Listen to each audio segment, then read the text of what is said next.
Welcome to the Slop Farm. Enjoy the video. You start by plugging the Bluetooth adapter into a reliable USB port. Pick USB 3. 0 if available for better throughput.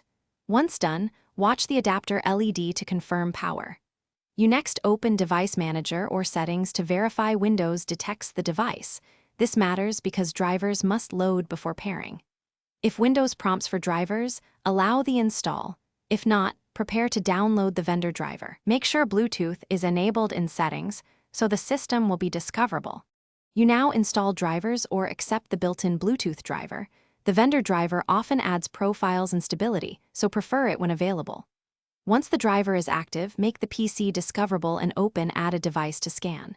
You'll see the peripheral appear. Select it and confirm the pairing code or enter a PIN.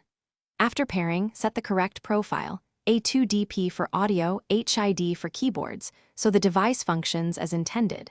If pairing fails, remove old pairings and retry to clear conflicts. You finish by testing the connection. Play a short audio clip, send a file, or type to confirm responsiveness.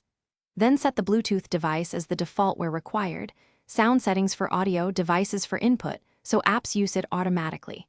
If everything works, lock settings and enjoy wireless use. Troubleshooting tip: if the adapter is not detected, try a different USB port, uninstall and reinstall the driver, check Bluetooth services are running, and reboot. Often that sequence fixes detection faults. Thanks for watching. Consider subscribing if we helped you today.